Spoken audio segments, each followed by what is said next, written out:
Welcome to the Geobreeze Travel Podcast, a show for anyone wanting to level up their travel hacking lifestyle. I'm your host, Julia Menez. I'm a travel hacker, coach, speaker, Filipino-American ENTJ who loves solid travel gear and using shortcuts on spreadsheets. On this show, I'm on a mission to bring you travel hackers from all walks of life to help you level up your travel hacking game. We dive into credit cards, miles, points, strategy, mindset, and the secrets behind how to travel the world for next to no cost. So, let's get hacking. I think if you are going to plan a big trip or you have like an aspirational trip in mind, definitely strategically plan opening your card with when you're going to have a big expense. Like for me and Louie, we had our wedding coming up. So we opened our old IHG card when we were about to pay for, our wedding dress and our tuxedo rentals. I put all the sign up bonus spend on like big expenses like that. And that's how we end up getting the bonuses. Hello, travel hackers. You just heard a clip from Panny Zhao, who you can find on Instagram at PannyZhao1. Panny and her husband Louie recently hacked an amazing $17,000 honeymoon to Bora Bora, including first-class flights on United Polaris. And in this episode, we are going to discuss exactly how they did that. Panny is an ER nurse in New York City, so please go show her some love on her Instagram and thank her for all that she did during the cluster year that was 2020. And also, it's worth noting that she and Louie were able to travel hack this trip without the benefits of job-related travel, without side gig or small business spend going through their cards, and without hacky hacks like manufactured spending, because it is possible. And if you would like some personalized help to build your travel hacking lifestyle, I offer free 30-minute coaching calls. You can sign up for a session at calendly.com/geobreeze. Additionally, one of the hacks that we mention on this show is how to get upgrades by simply emailing the hotel in advance. You can download my template to do this at geobreeztravel.com/download gifts for free. Both of those links are available for you in the show notes. Enjoy! Hey, Panny, welcome to the Geobreeze Travel Podcast. Hey, thank you so much for having me. Of course, we are so excited to have you here today. So before we jump straight into all of the travel hacking knowledge that you have, tell us a little bit about yourself. Oh gosh, so I am a full-time ER nurse and I just started. I feel like I'm still a baby in the whole travel hacking world that you guys are in, but I started about 2 years ago when I got engaged and I'm definitely still learning. Yeah. And first of all, you are an ER nurse in New York City. So God bless you in the year of 2020 and the pandemic and everything that I'm sure you had to go through. Thank you so much for everything. Thank you so much for that. I appreciate it. So you mentioned that you got into travel hacking when you got engaged. Was it because your fiance had gotten you into this hobby? Yeah, no. So I discovered this way before we actually got engaged. When I was looking into my first credit card, I didn't know it at the time that it was called travel hacking, but I initially wanted a credit card to earn the points and then just redeem a little bit to skim some of the travel costs. And I initially wanted to go to Hawaii, so I opened up the Bank of America travel card. And at the time, it was a 1.5 point redemption, and it was the best one I could find. I didn't think Chase had that at the time. I think that was about 5 years ago. I opened my first Bank of America card. And then when he did propose to me, I knew I wanted to go to Bora Bora because I found Ask Sebi's YouTube and he introduced me to this whole world of, going to places and finding aspirational places with almost no cost. That's so cool that you were able to find this on YouTube because most people, when I ask, how did you come across travel hacking? They mention that they read about it in a blog or that a friend that already knew about travel hacking got them into the hobby. So I just think that's so cool that there's so many different ways that somebody can come across this hobby, like YouTube. Yeah, it actually opened up the whole world. I found him and then I found Credit Sifu and Credit Brian, and it opened up the can of worms for me. Yeah. And so when you were first getting into travel hacking and opening up this can of worms, there are two paths that people normally take in the beginning. They either try very slowly and take one step at a time, one credit card at a time, or there are the people who dive straight in and grab 5 credit card applications at one time. Which path were you? I feel like I dove right in. I feel like people like, tread the waters a little bit and do a little redemption time. I saw Bora Bora and I was like, I am going right in. All the cards that I opened, everything was for the trip to Bora Bora. Which cards did you open? I started off with the old IHG card, which is now grandfathered. I opened one, and then Louie, my now husband, opened one, and that was 2 years ago. And then I opened up the new IHG Premier card, the Chase Sapphire Reserve, and the United card. Nice. And I think that's such a good strategy too when you are focused on a particular goal and destination and you're like, Bora Bora, Yeah. honeymoon, this time of year, me and the new hubby.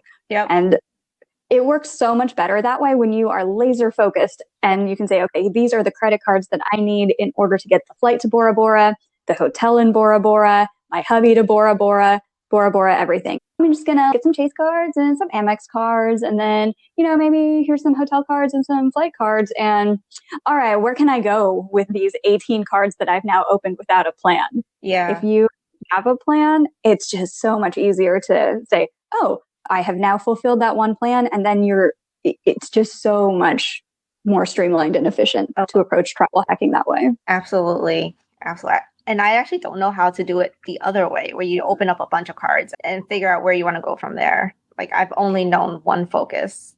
That's the better way to go. When people are deeper into travel hacking and then we're kind of looking at, okay, what cards don't I already have? Because if somebody already has 15 or 20 cards, then you're kind of limited on what you can get. And then you start chasing like promotions of which cards have a good sign-up bonus going on right now. And you start going off the strategy that way.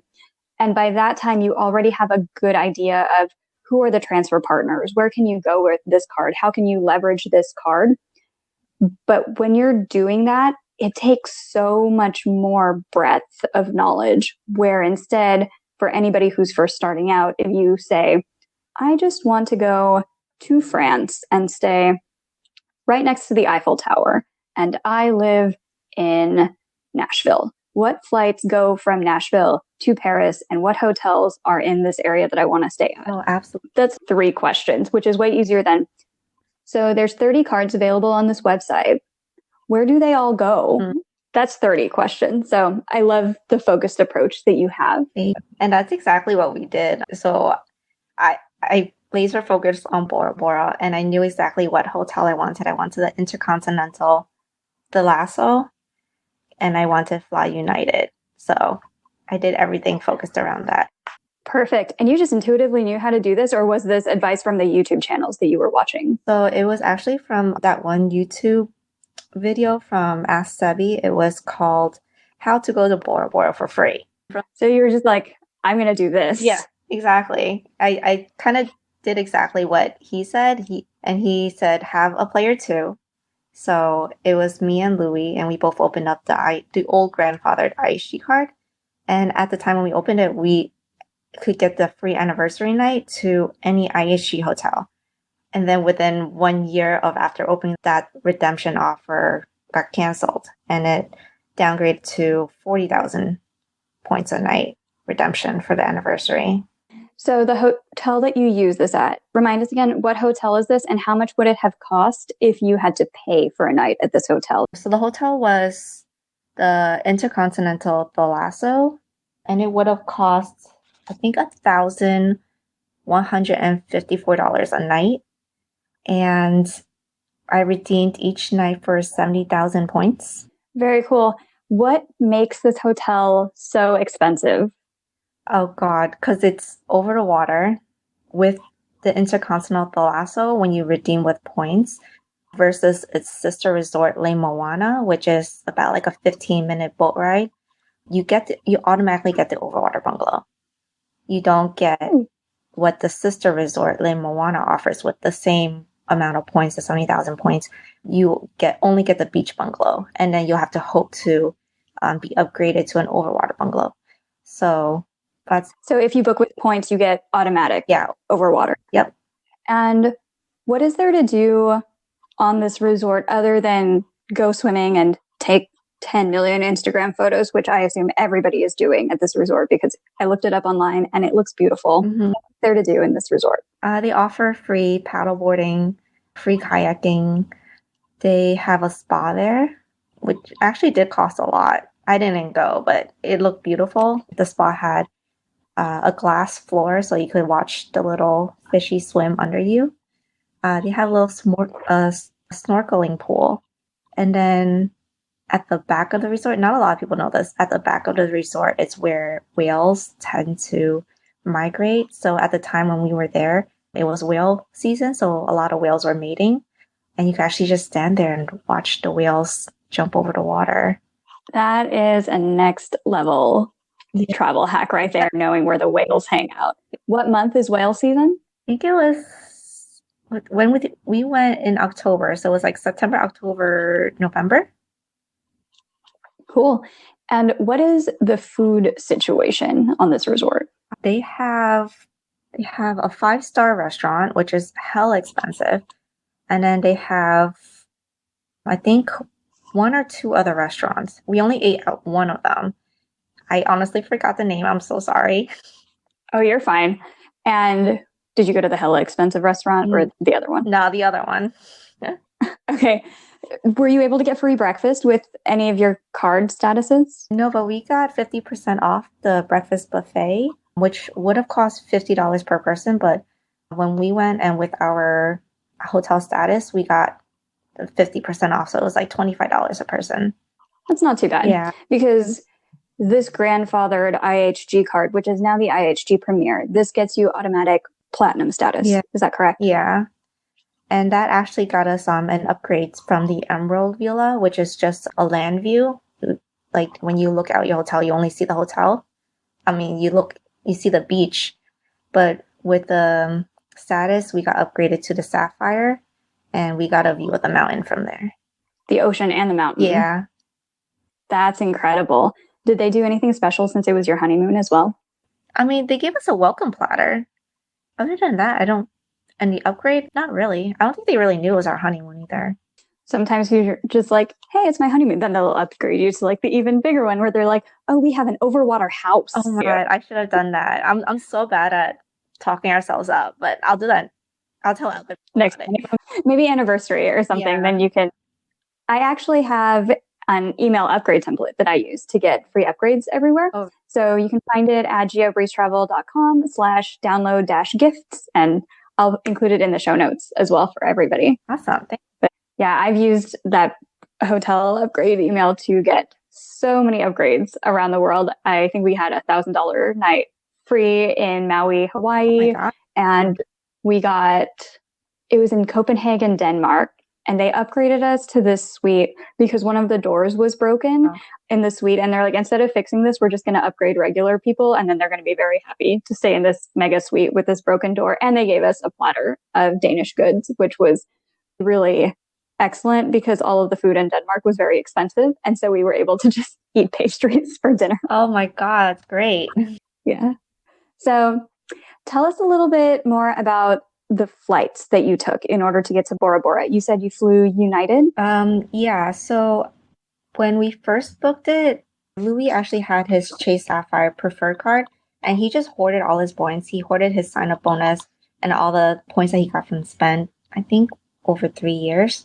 And we ended up booking 2 round trips with United, but economy for about 133,000 points. And then when we booked the trip, it was on the week of his birthday. So I wanted to surprise him with first class tickets. So I opened up the United card, put the spend on it, got 40,000 points. And then I didn't steal, but he gave me 18,000 of his United points. And then I acquired 2,000 more points from spend. So about 60,000 points plus $1,200 for the one-way first class from New York to Tahiti. And that would have cost about $6,200, and we paid $1,200. And this is for one-way first class redemption from, you said, Newark to Tahiti on United. Yeah. And the first number you said 130,000, was that for 2 round trip tickets in economy, and then it took an extra $1,000 and 60,000 points to get you upgraded? Yeah. Okay. And then on the way back, then was already covered from the 130,000 round trip, Right. and that was in economy. Cool. All right. And which cards did you say you used to get this? Chase Sapphire Reserve? What else? So I first used 133,000 points from Louie's Sapphire Preferred. He transferred that to my Chase Sapphire Reserve card, which I redeemed for 1.5 times the points to the travel portal. And then I upgraded with the United card. Very cool. Tell us a little bit about your first class experience flying over to Tahiti. Julia, I've never flown first class. I never thought I would. And it was so much space, and there was so much like luxury stuff that I never thought I would use. So it was amazing. What kind of luxury stuff? Oh God, they had like little towels, little socks, little slippers. What was in the amenity kit? What was it? Face lotion? Was it some luxury brand that nobody actually ever? I totally forgot what it was. I'm not used to this luxury stuff, so it was something I didn't remember. Yeah, I'm sorry, I don't remember what it was. It's okay. Did you keep the amenity kit? Nice purse as a souvenir? Okay. Because I know some people who fly first class like the only time ever, and they're like, this is my day-to-day clutch purse now. And whenever I go shopping at Macy's or Starbucks or anything, I'm just going to whip out this as my wallet and be like, once upon a time I flew first class. Yep. Look, I'm fancy. Yep, I've kept it. They gave us little face masks. I kept all the face masks in there. The little socks I've kept. Were they comfy face masks and socks in first class? Oh, I forgot to mention. So it was Polaris. The first class flight was Polaris. And it came with, what is it, a cushiony face mask? Oh, that's a whole nother level of stuff then, because there's regular United first class. Yeah. And then there's United Polaris first class. Yeah. Did they give you teddy bears? No, I didn't get a teddy bear. No teddy bear. Okay, did they give you pajamas? No, they gave us like 2 pillows, a blanket, and the amenity kit. Were they special pillows or blankets? I think it was Saks Fifth Avenue. Did you have to give back the pillows and blankets? Yes, unfortunately. I wonder if they still do that, where now you're like, where people are saying, I'm flying United Polaris first class. I don't want to use a blanket that somebody else used, because I remember reading they had problems with people stealing the blanket. Oh, really? And you can't steal a blanket like inconspicuously, where you're like, oh, I'm just going to roll this up and put it in my hand carry and then be like, oh, totally didn't steal this blanket, because apparently they were that comfy. Are they amazingly comfy? They were amazing. They were so soft, so warm. What was the food like? The food wasn't bad, actually. It was hella better than economy. I think we had Chinese food. It was like some kind of Asian cuisine. I don't fully remember. I had salmon, and then Louie had steak. That's all I remember. Nice. Yeah. Was there a bar that you could go walk around on this plane? No, we didn't have a bar. No bar on the plane. But because of COVID, I think all they were able to serve was beer and wine. Oh, because it was already COVID when you were taking this trip. Yeah, it was in October. So. Oh, this is more recent than I thought. You took all of this before COVID. Oh, no. Yeah, it was. No, okay. So since it was COVID, were you having to wear masks the whole time then on the flight? Yeah. Mask compliance was pretty good. Yeah, it wasn't bad. We didn't come across anyone who was giving flight attendants a hard time, but everyone was very compliant with it. That's good, because I know United has gotten a lot of flack for not blocking middle seats. So in economy, everybody's kind of squished together like sardines. But if you can lay out in first class, you're just like, oh, everyone's 6 feet away. It's nice. Yeah, it was nice. Even on the flight back, there wasn't a lot of people, so we didn't have to worry about like an overcrowded plane. Nice. So do you know how much all of this would have cost if you took the same trip but had to pay just regular money? Oh, God. It would have cost $17,000. Around 17. 17? Yeah, with the upgraded overwater bungalow. Yeah, it was 6 nights overwater bungalow and a layover night in Tahiti. Everything would have cost $17,000. Were there any stops on the flight from Tahiti back to New York? So we flew from Newark to San Francisco, and then San Francisco to Tahiti, and then Tahiti to Bora. Nice. Did you stay in any airport lounges along the way? Yes. So with the first class, we were supposed to get access to the Polaris lounge, but it was closed. So we just got access to the regular United Club. And it was nice. Instead of the full breakfast or the full buffet spread, they had little packaged foods, unlimited drinks and coffee. And it was so spacious and clean and very little people. Nice.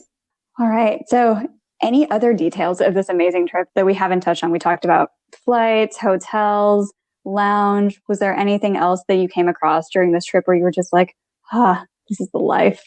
I don't know. If anyone is ever going to plan on going to Bora Bora, it's worth spending 3 years planning for it because it was exactly like paradise there. I've never been to Polynesia, but it was a very popular destination this year because it was one of the few countries that was still letting in Americans during the pandemic.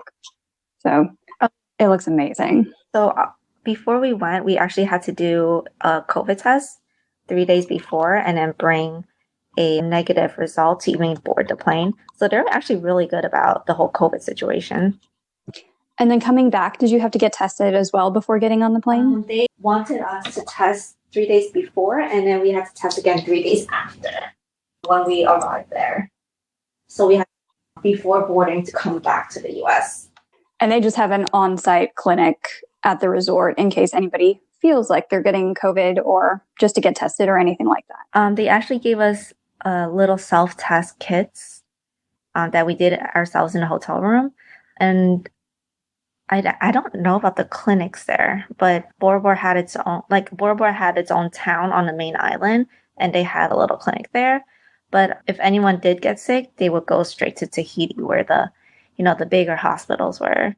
That's really good to know too. Yeah. So now you've taken this trip. What's next? What's the next trip that you're planning for with travel hacking? Oh God, I'm dreaming about the Maldives now.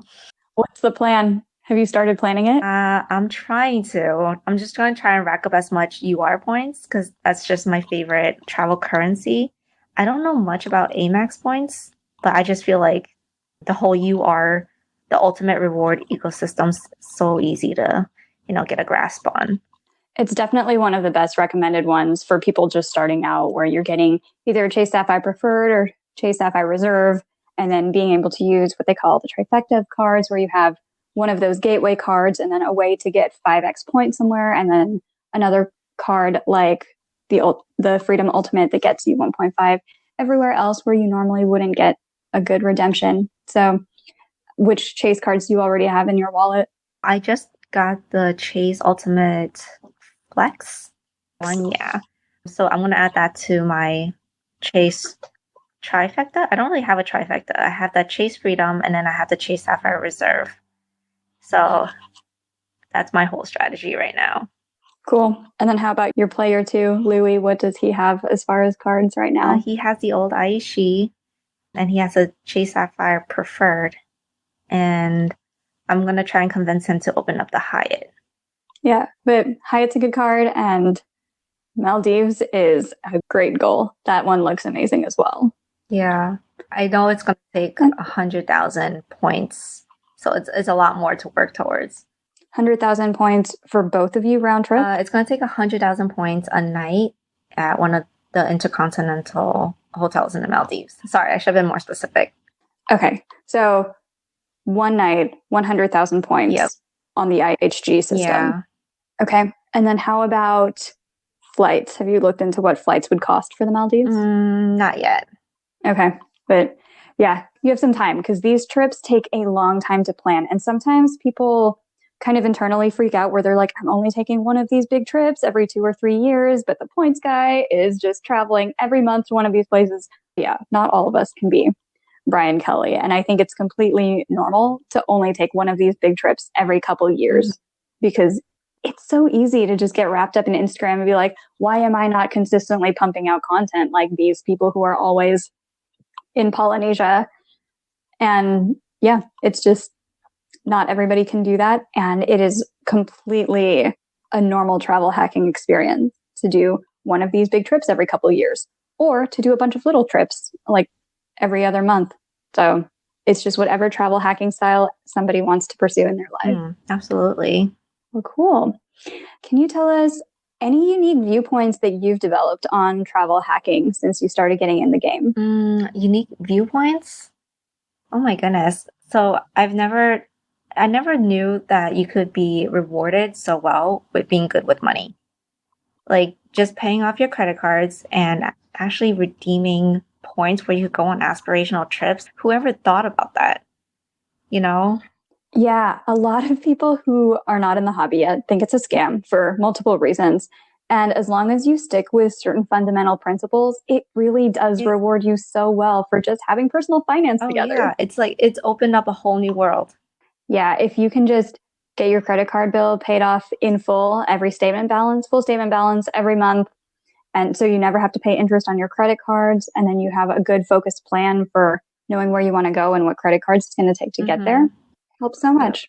And if anybody listening to this right now is thinking, I have absolutely no idea where to start or even do that, I offer 30-minute coaching calls for free. So you can just be like, what do I do first and how do I get started? So I'll leave the link to that in the show notes as well. Thanks. Tell us about your best one-liner piece of travel hacking advice for listeners from everything that you've learned from your Bora trip. I think if you are going to plan a big trip or you have an aspirational trip in mind, definitely strategically plan opening your card with when you're going to have a big expense. Like for me and Louie, we had our wedding coming up. So we opened our old IHG card when we were about to pay for, our wedding dress and our tuxedo rentals. I put all the sign-up bonus spend on like big expenses like that. And that's how we end up getting the bonuses. This is one of my favorite pieces of advice because if somebody is having a wedding and paying for it, you should be getting your honeymoon for free. That's just how it should work. Well, cool. And can you suggest to listeners a couple of travel hackers on the internet who you have found to be really helpful and have great advice, and maybe one day we can even see on this show? Oh gosh, ask Sebi. He's my favorite. And Credit Brian. Perfect. And both of them are big on YouTube. Nice. All right. And where can we find you on the internet, Panny? At Panny Zhao1 on Instagram. Perfect. So if anybody has any questions on your Bora Bora trip and how you were able to do this magnificent points redemption, please reach out to Panny. Thank you so much for coming on the show. This has been a wealth of information, and now I really want to go to Bora Bora. Oh, you definitely should. Highly recommend. Well, thank you so much for coming on the show. Thank you. Thanks for having me. Thank you so much for listening to today's episode of the Geobreeze Travel Podcast. If any of the cards or other tools mentioned on today's call piqued your interest, please use the links in the show notes to apply or to learn more about any of the cards. Commissions earned from these signups help to support the podcast. Additionally, the single best travel hack I can recommend is finding friends who can show you about even more travel hacks, and it would mean the world to me if you could subscribe to this podcast and share it with a friend. And if you would like to meet even more travel hacking friends, come join one of our travel hanging hangouts. We discuss behind-the-scenes tips, celebrate each other's wins, and mostly just enjoy being around other people who enjoy this hobby just as much as you and I do. If you would like an invite to the next one, just head over to geobreezetravel.com/hangouts and sign up to be on the invite list. See you there, take care, and happy travels.